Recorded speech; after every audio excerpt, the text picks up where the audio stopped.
안녕하세요. 2025년 6월 넷째 주, 그러니까 23일부터 27일까지죠.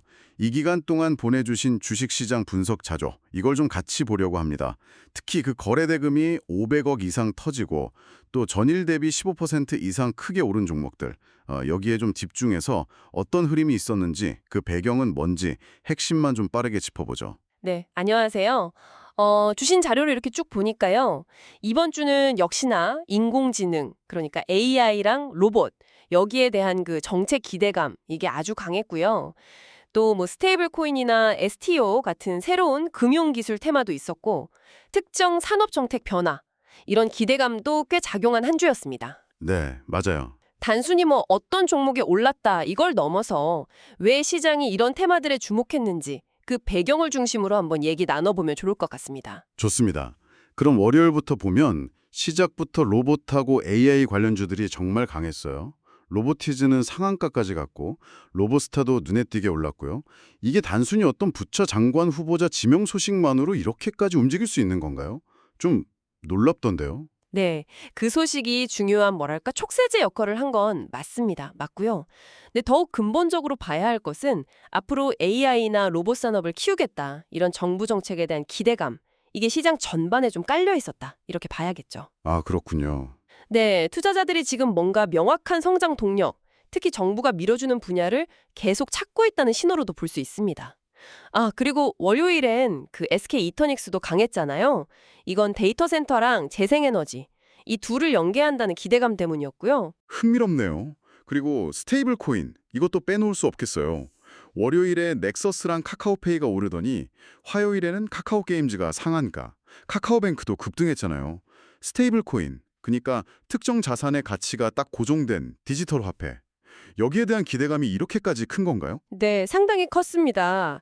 특히 그 원화 기반 스테이블 코인 관련해서 상표 출원을 했다거나 이게 곧 제도화될 수 있다. 이런 분석이 나오면서 관련 기업들이 확 수혜주로 부각된 거죠. 아하, 카카오 그룹 같은 경우는 이런 기대감에다가 기존에 하던 NFT나 게임 사업하고 시너지가 날 수 있다. 이런 부분까지 맞물리면서 더 강하게 올라간 걸로 보입니다. 그렇군요. 카카오 그룹은 복합적인 요인이 있었네요. 네.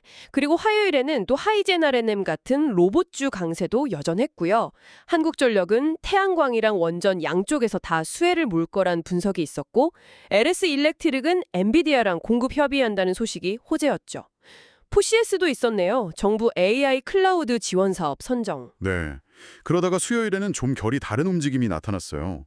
K옥션하고 서울옥션, 이 미술품 경매 회사들이 갑자기 같이 급등했더라고요. 이건 뭐죠? 아, 네. 이건 STO 테마랑 관련이 깊습니다. STO요? 토큰 증권 발행. 맞습니다. 예. 예탁결제원에서 그 토큰 증권 테스트베드 플랫폼을 구축한다. 이런 구체적인 뉴스가 나오면서요. 미술품이나 부동산 같은 실물 자산을 이제 토큰으로 쪼개서 거래할 수 있게 되는 거잖아요. 그래서 이 STO 기술에 대한 관심이 관련 기업들 주가로 확 이어진 겁니다. 아, 그래서 경매 회사들이 올랐군요. 실물 자산 유동화 가능성 때문에. 그렇죠. 그리고 수요일에는 또 제주반도체가 미국이랑 양자 기술 협력한다는 소식, 파미셀은 AI 관련해서 첨단 소재 쪽으로 사업을 확장할 거라는 기대감, 이런 기술주 중심의 움직임도 같이 있었고요. 네. 이제 주 후반으로 가보면 목요일, 금요일에는 오가노이드 사이언스, 에이비온, 오로라, 위드텍, 휴림 로봇 이런 종목들이 강세를 보였는데요. 각각 이유가 좀 다 다른 것 같아요. 네, 맞습니다. 각각 다른 모멘텀이 작용했어요. 오가노이드 사이언스 같은 경우는 그 인공 미니 장기 기술 있잖아요. 이걸로 동물 실험을 대체하는 시장이 커질 거다 이런 기대감이 있었고요. ABO는 그 전에 발표했던 대규모 기술 이전 계약, 그 효과가 계속 이어진 거고. 오로라는 저출산 관련주로 묶인 건가요? 네, 인구보 신설 검토 같은 저출산 대책에 대한 기대감이 커지면서 엔젤 산업이 부각됐죠. 그리고 위드텍이랑 휴림 로봇은 고리 1호기 해체 승인 소식이 있었잖아요. 원전 해체 시장에서 로봇이 많이 쓰일 거다 이런 가능성이 주목받으면서 같이 올랐습니다. 들어보니까 정말 다양한 테마가 얽혀 있네요. 정리해보면 이번 주는 큰 축으로는 역시 AI, 로봇, 그리고 정부 정책, 이게 중심을 잡고 있었고 거기에 스테이블 코인이나 STO 같은 새로운 금융기술, 또 원전 해체나 저출산 대책 같은 개별 산업 이슈들이 복합적으로 작용한 한 주였다. 이렇게 볼 수 있겠군요. 네, 정확하게 보셨습니다. 한 주간의 급등 종목들을 이렇게 쭉 따라가 보면 지금 시장 참여자들이 어떤 미래 기술에 또 어떤 정책 변화에 민감하게 반응하는지 그 단면을 좀 엿볼 수 있었던 것 같아요. 물론 보내주신 자료에도 강조되어 있지만 이 분석은 어디까지나 특정 시점의 시장 움직임을 보여주는 참고 자료일 뿐이라는 점.